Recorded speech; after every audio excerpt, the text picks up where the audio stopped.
అసలు పుట్టిన తేదీ అంటే సాక్షాత్తు పరమేశ్వరుడు మనల్ని భూమి మీదకు పంపిన శుభదినం.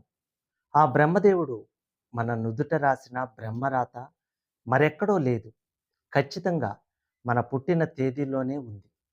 మనకు కలిగే శుభ అశుభయోగాలు, అదృష్ట దురదృష్టాలు అన్నీ మన పుట్టిన తేదీలోనే నిక్షిప్తమై ఉన్నాయి. ఆకాశంలో తిరగాడే నవగ్రహాలు, 12 రాసులు, 27 నక్షత్రాలతో నిండి ఉన్న మన పుట్టిన తేదీ మనకు చెప్పే ఆశ్చర్యకరమైన, అద్భుతమైన జీవిత రహస్యాలు ఎన్నో.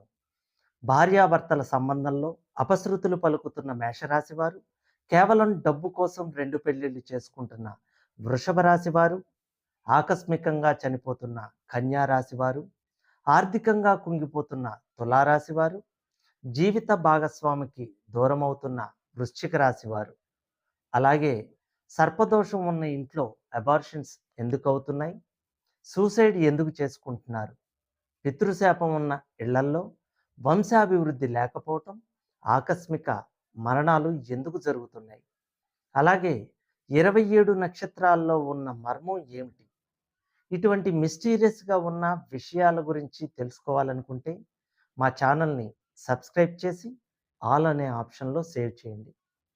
జనవరి నుండి డిసెంబర్ నెల వరకు ఉన్న 12 నెలల్లో పుట్టిన వారి జీవిత రహస్యాలు ఏమిటి? 1, 10, 19, 28 తేదీల్లో పుట్టిన వారు మొదట్లో బ్రహ్మాండంగా పెరిగి చివర్లో ఎందుకు దిగజారిపోతున్నారు? 2, 11, 20, 29 తేదీల్లో పుట్టిన వారు ఎందుకు రెండో పెళ్లి చేసుకుంటున్నారు? 6, 15, 24 తేదీల్లో పుట్టినవారు ఐశ్వర్యంతో తొలతూగేవారు చివరకు ఎందుకు బికారులవుతున్నారు? 7, 16, 25 తేదీల్లో పుట్టినవారు చెడు వ్యసనాల బారిన ఎందుకు పడుతున్నారు? ఇలా 1 నుండి 31వ తేదీ వరకు జన్మించిన వారి గురించి విడివిడిగా వివరణ. ఇటువంటి మిస్టీరియస్గా ఉన్న విషయాల గురించి తెలుసుకోవాలనుకుంటే మా ఛానల్ని సబ్స్క్రైబ్ చేసి ఆల్ అనే ఆప్షన్లో సేవ్ చేయండి. సర్వేజన సుఖినో భవంతు.